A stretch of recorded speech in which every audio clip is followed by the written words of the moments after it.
Hello friends, welcome to SSC coaching centre. दोस्तों, आज की वीडियो में वो प्रश्न लेकर आया हूं जो एसएससी के एग्जाम में पूछे गए हैं। जितने भी स्टूडेंट एसएससी की तैयारी कर रहे हैं तो उनको ये वीडियो देखने के बाद अंदाज़ा लग जाएगा कि एसएससी में कैसे प्रश्न पूछे जाते हैं। तो चलिए स्टार्ट करते हैं। दोस्तों, पहला प्रश्न है आपका, दो संख्याएँ 7:11 के अनुपात में हैं। इनमें से प्रत्येक में 7 जोड़ने पर इनका अनुपात 2:3 हो जाता है। इनमें से छोटी संख्या कौन सी है? एसएससी 2010 में दोस्तों ये प्रश्न पूछा गया था आपका। क्लियर है? एसएससी 2010 में ये प्रश्न आपका पूछा गया था। देखिए, इसे करने का सबसे आसान तरीका क्या है बताता हूँ। यहाँ पर क्या है, दो संख्या का अनुपात कितना है? दो संख्या का अनुपात है 7:11। यही तो दे रखा है। अगर मैं इसमें a जोड़ दूँ, इसे कर दूँ 7a, इसे कर दूँ 11a, तो इसके मान में दोस्तों कोई फ़र्क पड़ेगा? कोई भी फ़र्क नहीं पड़ेगा। और आपको एक बात पता है कि अनुपात का मतलब बटा भी होता है। तो मैं इसे क्या लिख सकता हूँ? 7a/11a लिख सकता हूँ। लिख दिया। अब क्या कह रहा है कि इनमें से प्रत्येक में, प्रत्येक मतलब इसमें भी और इसमें भी, क्या करने पर? 7 जोड़ने पर। तो 7 जोड़ देते हैं प्रत्येक में, इसमें भी 7 जोड़ देते हैं और इसमें भी 7 जोड़ देते हैं। फिर उनका अनुपात कितना हो जाता है? 2:3। अनुपात कितना हो जाता है? 2:3। तो अनुपात का मतलब दोस्तों बटा होता है, तो मैं इसे 2/3 लिख सकता हूँ। इतनी बात दोस्तों समझ में आई। अब इसे क्या करेंगे दोस्तों, बराबर में है तो क्रॉस मल्टीप्लाई कर दीजिए। 3 का मल्टीप्लाई 7 से होगा, 3 सत्ते 21a हो जाएगा। क्लियर है? प्लस 3 सत्ते यहाँ पर 21 हो जाएगा, बराबर 11a का मल्टीप्लाई 2 से करेंगे, 11 दूने का 22a, प्लस 7 दूनी 14 हो जाएगा। अब देखिए दोस्तों, यहाँ पर समझिए प्रश्न को। यहाँ पर क्या है? 21a और यहाँ पर क्या है? 22a। जब 21a इधर जाएगा तो 22a में से माइनस हो जाएगा, तो इधर क्या बचेगा? a ही तो बचेगा सिर्फ। इतनी बात दोस्तों समझ में आ गई। यहाँ तक किसी को कोई डाउट नहीं होगा। अब इधर क्या है दोस्तों? प्लस का 14, ये इधर आएगा तो 21 में से 14 माइनस हो जाएगा, तो 21 में से 14 माइनस हो जाएगा, क्या बचेगा? 7। तो a का मान दोस्तों आपका कितना आ गया? a का मान आ गया 7। a का मान 7 आ गया। तो आपसे क्या पूछ रहा है क्वेश्चन में? आपसे क्वेश्चन में पूछ रहा है कि छोटी संख्या कौन सी है। तो आपके पास दोस्तों अनुपात क्या था? आपके पास जो अनुपात था वो था 7:11। क्या था? 7:11, यही तो था। अब देखिए, जो अनुपात में छोटा है संख्या वही छोटी होगी आपकी। तो अनुपात में छोटा क्या है? 7। तो 7 आपकी छोटी संख्या होगी। तो a का मान कितना आया है? 7। तो 7 का मल्टीप्लाई इस अनुपात से कर दीजिए, 7 सत्ते 49। तो आपकी छोटी संख्या क्या हो गई? 49 हो जाएगी। क्लियर दोस्तों? बी ऑप्शन हो जाएगा आपके क्वेश्चन का सही आंसर। मैं उम्मीद करता हूं सभी को क्वेश्चन बहुत अच्छे तरीके से समझ में आ गया होगा। अगर आपसे बड़ी संख्या पूछ लेता तो 7 का मल्टीप्लाई 11 से करते, 11 7 77 हो जाता। D answer. उम्मीद करता हूं सभी की समझ में आ गया होगा। अब देखेंगे अगला क्वेश्चन। अगला क्वेश्चन है, दो संख्याएं 1:3 के अनुपात में हैं। यदि इनका योगफल 240 हो तो इनका अंतर कितना है? एसएससी 2010 में पूछा गया है। दो संख्याएं दोस्तों आपके पास, उनका अनुपात कितना दे रखा है? 1:3। दो संख्याएं, तो इसे हम पहली संख्या मान सकते हैं, इसे दूसरी संख्या मान लीजिए। क्लियर है? और इन दोनों संख्याओं का योग कितना दे रखा है? 240। योग आपके पास दे रखा है 240। तो आपको एक बात पता है, जब योग दिया जाता है तो अनुपातों का भी योग करते हैं। अंतर दिया जाता है, अनुपातों का अंतर। एलसीएम दिया जाता है, अनुपातों का एलसीएम करते हैं। तो यहाँ पर योग दिया गया है तो अनुपातों का योग कर लो। 1 और 3 कितना हो जाएगा? 4। तो इस योग से इस योग में डिवाइड दीजिए, कितनी बार जाएगा? 4 6 24 और 1 0 60 बार जाएगा। क्लियर है? तो यहाँ पर आपको पहली संख्या और दूसरी संख्या पता चल जाएगी। 60 का मल्टीप्लाई 1 से कर देंगे, 60 ही रहेगा। 60 का मल्टीप्लाई 3 से कर देंगे, 180 हो जाएगा। क्या पूछ रहा है? इनका अंतर पूछ रहा है। पहली संख्या कितनी है? 60। दूसरी संख्या कितनी है? 180। दोनों का क्या पूछ रहा है? अंतर। तो दोनों का अंतर कर लीजिए। 180 में से 60 को आप कटा देंगे, कितना बचेगा? 120। तो अंतर कितने का है? 120 का अंतर है। पहला ऑप्शन हो जाएगा आपके क्वेश्चन का दोस्तों सही आंसर। उम्मीद करता हूं सभी की समझ में प्रश्न बहुत अच्छे तरीके से आ गया होगा। अब देखेंगे अगला क्वेश्चन। अगला क्वेश्चन है आपका, किसी व्यक्ति की आय तथा व्यय 11:10 के अनुपात में है। यदि प्रति वर्ष वह 9,000 रुपये की बचत करता है तो उसकी मासिक आय कितनी है? देखिए दोस्तों, किसी व्यक्ति की आय और व्यय का अनुपात दे रखा है आपको। क्या दे रखा है? आय और व्यय व्यय का मतलब होता है दोस्तों खर्च। इनका अनुपात दे रखा आपको कितना, 11:10। क्लियर है। और वह प्रति वर्ष 9,000 रुपये की बचत करता है। कितने की बचत करता है दोस्तों, 9,000 रुपये की प्रति वर्ष। वर्ष का मतलब एक साल में, तो एक साल में कितने की बचत करता है, 9,000 रुपये की। और पूछ क्या रहा है, उसकी मासिक आय। दोस्तों यहाँ पर दे रखा प्रति वर्ष का, और यहाँ पूछ रहा है मासिक मतलब महीने की। तो देखिए प्रति वर्ष में कितने महीने होते हैं, 12। मतलब ये जो 9,000 रुपये की बचत कर रहा है वो कितने महीने में कर रहा है, प्रति वर्ष मतलब एक वर्ष में। एक वर्ष का मतलब दोस्तों 12 महीने में। तो एक महीने का निकालने के लिए मैं क्या करूँगा, 12 से डिवाइड कर दूंगा। तो 12 से जब इसे डिवाइड करेंगे तो कितनी बार जाएगा, 12 सत्ते 84 जाएगा, 6 बचेगा 60, 12 पच्चे 60 और 1 ये 0 मतलब 750। तो एक महीने में वो कितने की बचत करता है, 750 की। और प्रति वर्ष में कितनी करता है, 9,000 रुपये की।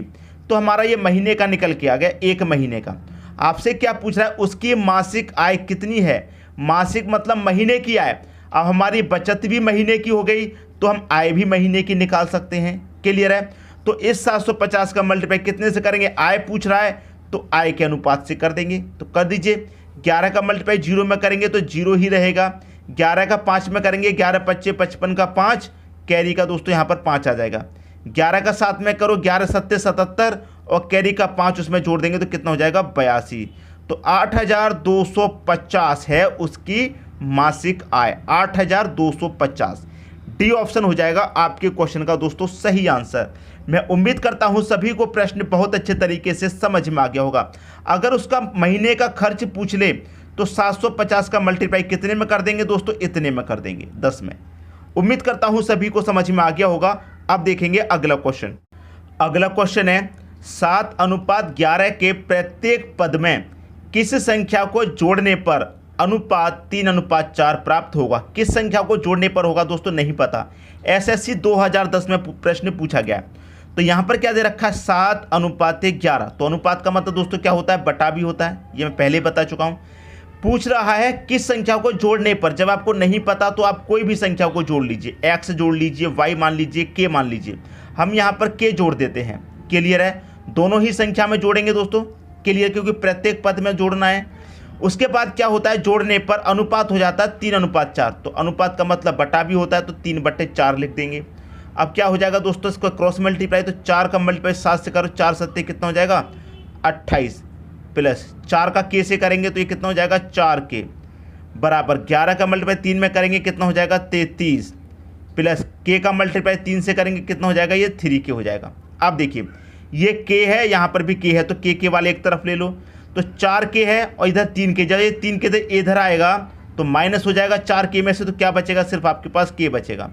और ये 28 है, जब इधर आएगा तो 33 में से माइनस हो जाएगा, तो 33 में से 28 माइनस हो जाएगा, कितना बचेगा, 5।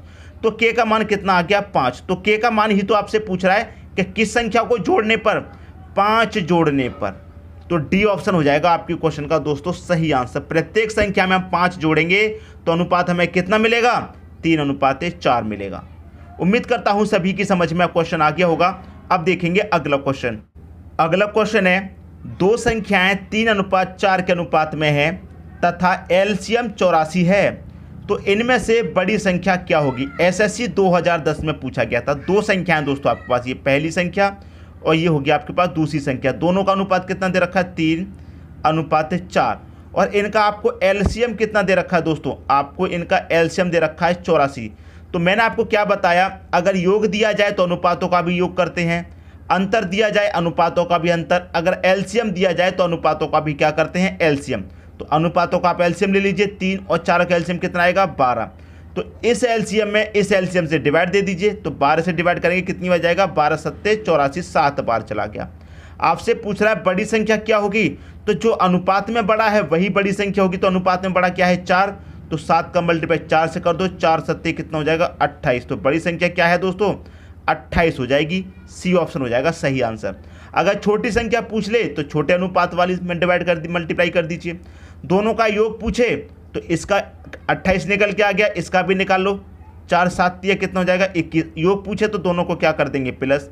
अगर दोनों संख्याओं का अंतर पूछे तो दोनों का क्या कर देंगे, अंतर कर देंगे। गुणनफल पूछे तो दोनों का गुणा कर देंगे। सबकी समझ में अच्छे तरीके से प्रश्न आ गया होगा। अब देखेंगे अगला क्वेश्चन। अगला क्वेश्चन है, दो प्राकृतिक संख्याएं 3:5 के अनुपात में हैं तथा इनका गुणनफल 2160 है, इनमें से छोटी संख्या क्या होगी। प्रश्न बहुत अच्छा है। दो संख्याएं हैं दोस्तों आपके पास, ये पहली संख्या हो गई और ये दूसरी संख्या, इनका अनुपात कितना है 3:5 आपको 5 दे रखा है और इनका आपको गुणनफल कितना दे रखा है, गुणनफल दे रखा है दोस्तों आपको 2160। क्लियर है, गुणनफल कितना दे रखा है 2160। तो यहाँ पर अनुपात आपको दे रखा है 3:5, तो मैं इसमें क्या करूँ दोस्तों, इसमें a जोड़ दूँ और इसमें भी a जोड़ दूँ, तो इसके मान में कोई भी फर्क नहीं पड़ेगा, आपको पता है।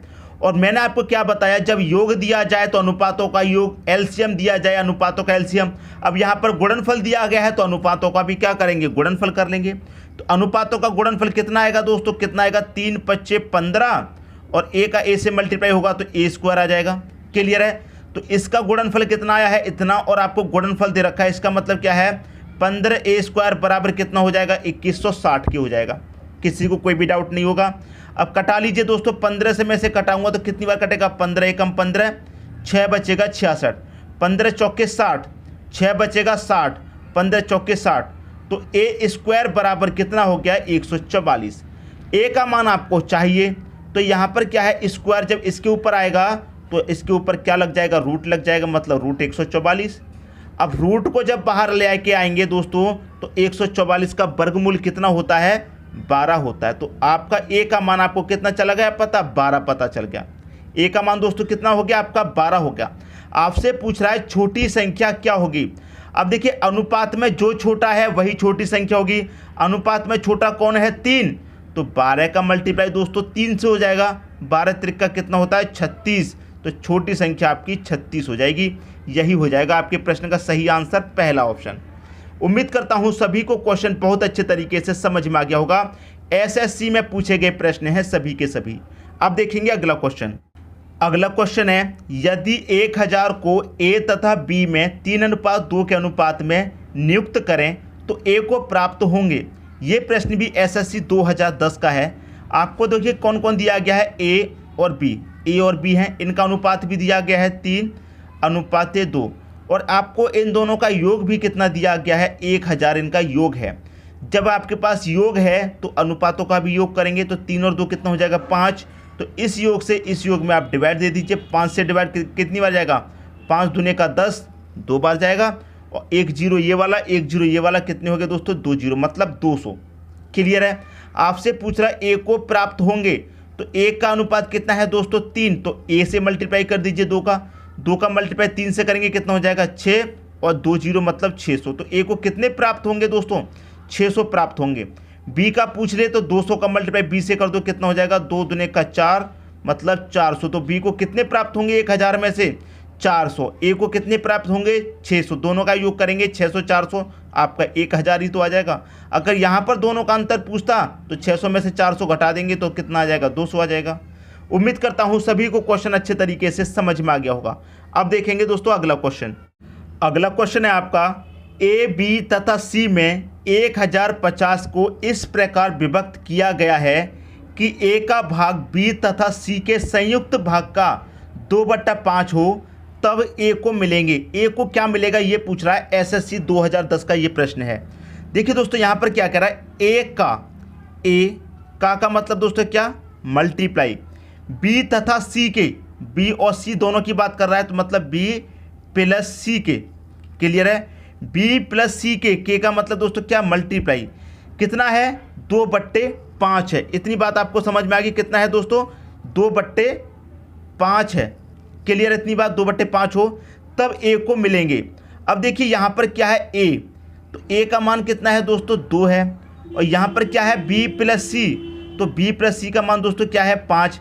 बात आ गई दोस्तों समझ में, ए का मान ऊपर वाला होता है, बाद वाली संख्या का मान नीचे वाला। अब इनको हम जोड़ेंगे, ए 2 है, बी प्लस सी कितना हो जाएगा 5, तो दोनों को जोड़ने पर कितना हो गया दोस्तों, ये हो गया आपका 7। तो मैं इसे 7x लिख सकता हूँ, बराबर कितने के है 1050 के है, क्योंकि यहाँ पर तीनों का योग मिला के 7 है और यहाँ पर सभी का योग कितना है 1050। तो मैं 7x बराबर 1050 करता हूँ। अब मैं 7 से जब इसे कटा दूंगा तो कितना हो जाएगा, 7 से कटाएंगे 7 एकम 7, 3 बचेगा 35, 7 × 5 = 35 और 1 0। तो आपका x का मान कितना निकल के आ गया 150। x का मान निकल के आ गया दोस्तों आपका x का 50। आपसे क्या पूछ रहा है, a को क्या मिलेगा, x का मान कितना है 150, तो a का अनुपात में कितना है 2, a का अनुपात में कितना है 2, तो 150 का मल्टीप्लाई दोस्तों कितने से कर देंगे, 2 से कर देंगे, तो कितना आ जाएगा, 2 का मल्टीप्लाई 150 से करेंगे 300, तो a को कितने में क्या मिलेगा दोस्तों, a को मिलेगा 300। बी ऑप्शन हो जाएगा आपके क्वेश्चन का दोस्तों सही आंसर। क्लियर हुई दोस्तों बात। अगर आपसे ये पूछ लेता कि b प्लस सी को क्या मिलेगा, तो आप क्या करते, 150 का मल्टीप्लाई कर देते 5 से, तो ये कितना हो जाता, 15 25 75 हो जाता, और एक ये जीरो मतलब कितना मिलता दोस्तों 750। अगर आप दोनों को जोड़ेंगे तो कितना हो जाएगा, 1050 ये हो जाएगा। क्लियर है, 1050 जो यहाँ पर दे रखा है। तो मैं उम्मीद करता हूँ सभी की समझ में प्रश्न बहुत ही अच्छे तरीके से आ गया होगा। अब देखेंगे अगला क्वेश्चन। अगला क्वेश्चन है, ए बी सी तथा डी को 3 4 9 10 के अनुपात में विभक्त किया जाता है। यदि सी का भाग बी से 2500 अधिक हो तो ए तथा बी की कुल राशि कितनी है। आपके पास 4 व्यक्ति हैं, ए बी सी और डी, तो यहाँ पर हम लिख लेते हैं दोस्तों ए बी सी और डी 4 व्यक्ति हैं। इन चारों का अनुपात दे रखा है आपको 3 4 9 10। ये दोस्तों आपको इनका अनुपात यहाँ पर दे रखा है, और आपसे क्या कह रहा है कि सी का भाग बी से 2500 अधिक है, तो सी का भाग बी से यहाँ पर कितना अधिक अनुपात में। देखिए दोस्तों, सी का भाग बी से 2500 अधिक है, यहाँ पर देखिए सी का भाग बी से कितना अधिक है अनुपात में, 5 अधिक है। क्लियर इतनी बात। अनुपात में दोस्तों कितना भाग अधिक है, 5 अधिक है, और यहाँ पर कितना अधिक है, 2500 अधिक है।